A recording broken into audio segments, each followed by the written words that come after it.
Here's a story, Yucamamba, and produced and written by Sarah Cantro.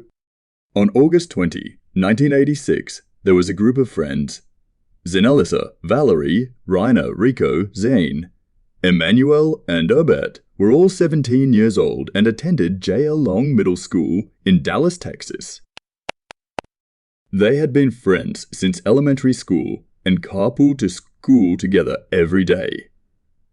Zenelissa was the leader of the group. She was smart, organized, and always had a plan. Valerie was the quiet one. She was shy but also very observant. Raina was the goofy one, always in a great mood. She was always cracking jokes and trying to make her friends laugh. Rico was the athletic one. He was on the school football team, very handsome, turning heaps at the football games. He was always up for a challenge. Zane was the smart one. He was always getting good grades and was interested in almost everything. Emmanuel was the shy one. He was kind and gentle, but he didn't talk very much. Herbert was the funny one. He was always telling jokes and making his friends laugh. One day, in class, the teacher was talking about cryptids. She told the class about the yucamamba, a giant snake-like creature said to live in the Amazon rainforest. The yucamamba is a fascinating creature, the teacher said, but it's important to remember that it's just a myth. Raina raised her hand. Mrs. Smith, what if the yucamamba is real? Mrs. Smith smiled. That's an interesting question, Rena.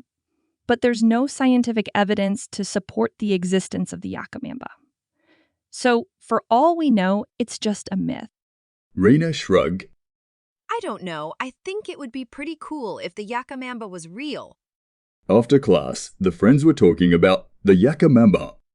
I don't know. I think it's kind of scary, said Zenelissa. Me too. I don't think I want to meet the yucamamba, said Valerie. Me neither, but it would be pretty cool to see it, said Rico. Yeah, it would be the adventure of a lifetime, said Zane. Hey, why don't we go to the Amazon rainforest and see if the yucamamba is real? The other friends looked at Raina in surprise. You're serious? Zenelissa asked. Yeah, it would be so much fun, said Raina. The other friends hesitated. They all wanted to go on an adventure, but they were also a little scared. I don't know. It sounds dangerous, said Valerie. Yeah, and what if the yucamamba is real? What if it attacks us? Rico said. We'll be careful, and we can take Emmanuel, said Raina. She had a crush on him since 3rd grade. He's good at finding his way around jungles. Emmanuel blushed, raised his right eyebrow, and winked at her. I'm not sure I'm up for it. It could be extremely risky. The risk factors for surviving there 80% not in our favor. I suggest going to a museum or a zoo. What do you all think? Let's flip a coin, heads we go tails. We stay and go to zoo. Pretty cool snakes at the zoo. Come on, Emmanuel. It will be fun. Beside, we have all the equipment to capture him, Raina said. So they flipped a coin. It landed on heads, so they decided to go in July, which was 5 months away. Emmanuel hesitated for a moment, and then he nodded. Okay, I'll go. The other friends were excited. They had decided to go on an adventure to the Amazon rainforest to see if the yucamamba was real. So they made plans for their own little field trip. They were determined to go on their adventure. They knew it was dangerous, but they prepared themselves for the trip to Amazon set for July 1987 to Marajo Island. It's the largest fluvial island in the world and is located in Brazil. So they prepared for their trip, purchased tranquilizers, and had a few nets and ropes especially made for an anaconda. Their plans was scheduled to leave 10 am that morning and be arriving to Brazil by 6:45. Chapter 2. The Airplane Ride. Zenelissa, Valerie, Raina, Rico, Zane, Emmanuel, and Herbert were all excited and nervous as they boarded the plane to the Amazon rainforest. They were determined to see if the yucamamba was real, but they knew that it would be dangerous. As the plane took off, the friends chatted excitedly about their plans. They had all done their research on the yucamamba, and they had a few ideas about how to capture it. We need to be careful. This creature is supposed to be very dangerous, said Zane Alyssa. Yeah, but we're also very smart. We can outsmart it. I know we can. We got this, said Valerie, cheering them on. We're going to need to work together. We're all going to need to play our part. An anaconda can swallow a human whole. It can crush us. We have no protective armor, said Rico.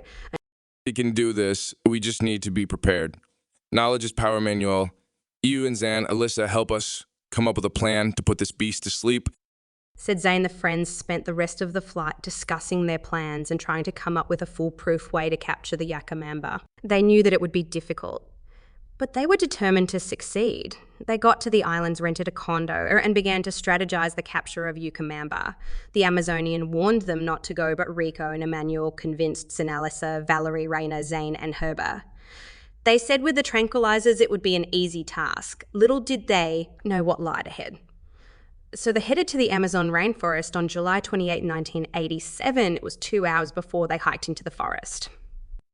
Chapter 3. The hunt begins. They finally got to Amazon rainforest and immediately set up camp. They needed to rest and regroup before they began their hunt for the yucamamba. The next morning, the friends set off into the jungle. They were armed with nets, tranquilizer guns, and plenty of courage. They hiked through the dense jungle for hours, following the trail of the yucamamba. The jungle was hot and humid, and the friends were quickly exhausted, but they were determined to find the yucamamba. Finally, they came to a clearing in the jungle. In the center of the clearing was a large lake. I think this is it. This is where the yucamamba lives.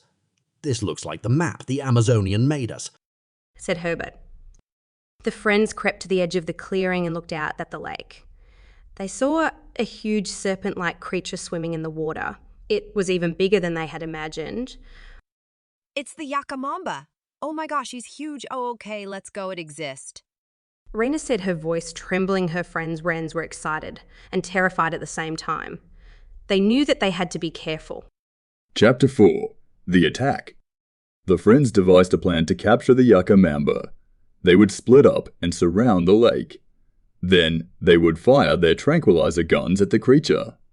The plan went well at first. The yucamamba was surprised by the attack and didn't know what to do. It thrashed around in the water, trying to escape. But then the yucamamba got angry. It turned and lunged at the friends. Rico was the first to be attacked.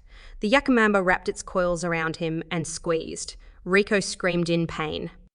The other friends tried to help, but the yucamamba was too strong. It knocked them away with its tail. One by one, the friends were attacked. The yucamamba swallowed Emmanuel whole. It crushed Zane with its coils. It snapped Herbert in half with its jaws. Only Raina was left. She was terrified, but she refused to give up. She fired her tranquilizer gun at the yucamamba, but it had no effect. The yucamamba lunged at Raina. She dodged its jaws and ran for The yucamamba chased her through the jungle. Raina ran as fast as she could, but the yucamamba was faster. Just when Raina thought she was about to be caught, she tripped and fell. She landed on her back and looked up at the yucamamba. The yucamamba opened its jaws and prepared to strike. Suddenly, the yucamamba was shot in the head. It collapsed to the ground dead. Rena looked up and saw a group of native Amazonians standing over her. They had saved her life. Raina was grateful to be alive, but she was also devastated by the loss of her friends. She was the only survivor of the yucamamba attack. Ririna returned to camp and told the authorities what had happened. They searched the jungle for the bodies of her friends, but they were never found. Raina was heartbroken, but she knew that her friends would wanted her to carry on with their mission. They died trying to prove that the yucamamba was real, and Raina was determined to see it through to the end. Raina stayed in the Amazon rainforest for several more weeks. She worked with the native Amazonians to learn more about the yucamamba and its habitat. She also helped them to protect the rainforest from poachers and other threats. Eventually, Rihanna had to return home. She said goodbye. She was depressed about the loss of her friends and decided to write a book on yucamamba. It was considered a bestseller #1 in Texas. She sold many copies. Every year on that July 28th, she goes to the cemetery and visits her friends to honor her friends, keeping their memories alive.